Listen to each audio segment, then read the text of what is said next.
All right, let's jump right into this explainer. Today we're tracing the incredible evolution of how we bring characters to life on screen. Specifically, we're going to look at the journey of animating creatures, especially small animals, pets, and rodents. We'll be covering everything from the early days of physical clay and wire models all the way to modern AI text prompts that generate absolutely stunning imagery. It's a massive story of human ingenuity, and it has completely reshaped how we approach storytelling. So here is our roadmap for today.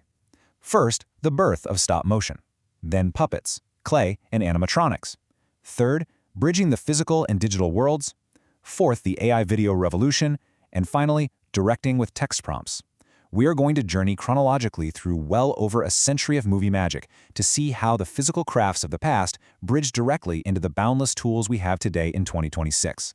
Starting with Section 1, the birth of stop motion. You know, to really understand where we are right now, we have to look back at the pioneers. These early filmmakers were out there painstakingly creating the very first artificial forms, literally inventing the rules of animation entirely from scratch. Looking at the early leaps in visual effects, the timeline is just wild. It all starts with French director Georges Méliès way back in 1902, moves through the very first 3D stop-motion animations in 1910, and leads all the way up to 1977 when George Lucas established Industrial Light and Magic, which of course became the largest practical effects archive in the industry. But let's pause on 1910 for a second, because this is fascinating. When animating tiny creatures, Ladislav Starowich ran into a highly specific problem.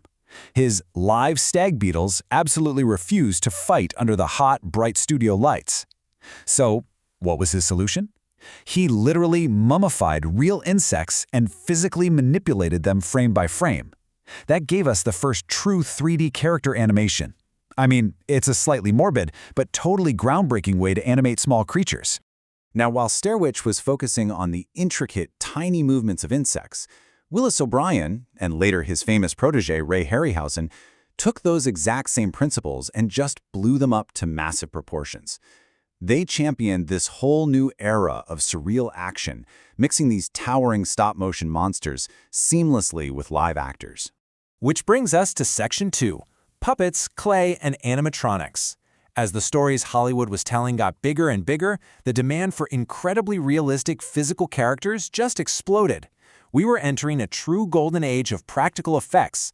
And the absolutely crucial concept to grasp here is the armature. Whether you're animating a giant T-Rex or a tiny little mouse, you need a skeleton. The armature is that physical skeleton. It dictates exactly how a character can bend, move, and emote. Even for creators working digitally today, understanding this underlying structural framework is still the absolute foundation of good motion. So what animators do is layer soft materials, like plasticine, right over these rigid wireframes to bring a character to life.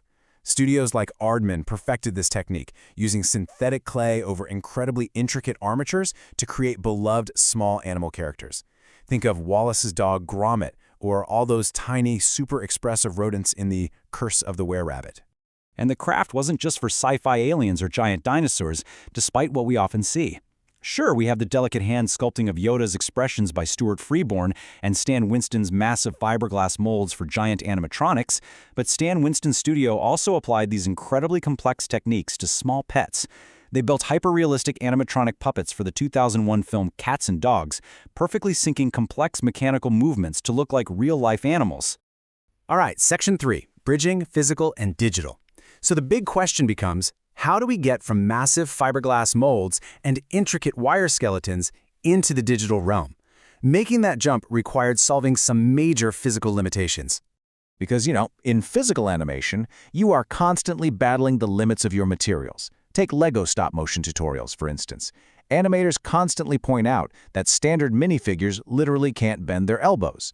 So, to create a realistic horizontal punch, animators use blue tack to temporarily pop off and reattach a character's limbs. It's a super clever hack, but digital tools finally promise creators a way to bypass those physical walls entirely. To overcome those limits on a massive Hollywood scale, studios like Weta Workshop found this brilliant hybrid solution. They started creating incredibly detailed clay sculptures, some of them up to 2 meters tall, and then used 3D scanners to perfectly digitize them. It was the best of both worlds, letting the rich, organic texture of real clay live freely inside a computer environment. Which leads us directly into Section 4, the AI video revolution. That digital bridge paved the exact path to where we are right now. We have arrived at the staggering AI video generation revolution of 2026, where the physical clay and the 3D scanner are being replaced entirely by algorithms. This right here is your ultimate 2026 roadmap. For modern creators, the landscape of AI video generators is incredibly crowded, so picking the right tool for the job is vital. If you need intense, high-motion physics, Kling 3.0 is your go-to. If you're looking for cinematic, multi-shot control, you want Pixverse V6. And for narrative concepting with incredibly high visual polish, Sora 2 is your best bet. So what are people actually making with these tools? Well, a perfect example of AI's current creative playground is the massive popularity of AI animal fight videos. On platforms like Novi AI, users are easily generating hilarious martial arts showdowns. We're talking scenes of hamsters in an action movie showdown against monsters, or cats doing kung fu. It works so well because it takes small, cute rodents or pets, gives them human-like expressions and impossible action physics, and serves it up as pure comedic entertainment. Okay, bringing us to Section 5, directing with text prompts. If the wire armature was the skeleton of the past, the text prompt is the skeleton of today. So how do creators actually build these modern scenes from scratch?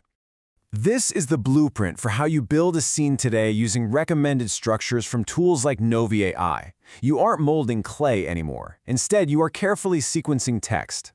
You start with a calm, full-body entry, then introduce the opponent, map out 4 to 6 specific camera angles for the action, and, this is crucial, you apply vital constraints like no gore and natural speed to keep the animation grounded and believable. Furthermore, it is all about the vocabulary you choose.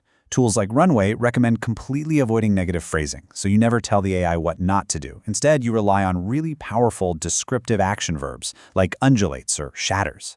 You can even use bracket placeholders in your prompts to rapidly iterate on your visual ideas, literally swapping out a cat for a hamster with just one click. It completely transforms the creative workflow. So, I'll leave you with this thought to wrap up our explainer. The technology has radically evolved, from mummified stag beetles under hot studio lights to wire armatures to complex AI text prompts. But whether you are adjusting blue tack on a Lego figure or typing cinematic lighting into an AI generator, does the true soul of a character come from the tool or the storyteller? Ultimately, the magic of bringing a character to life remains entirely in your hands. Thanks for joining me on this journey today.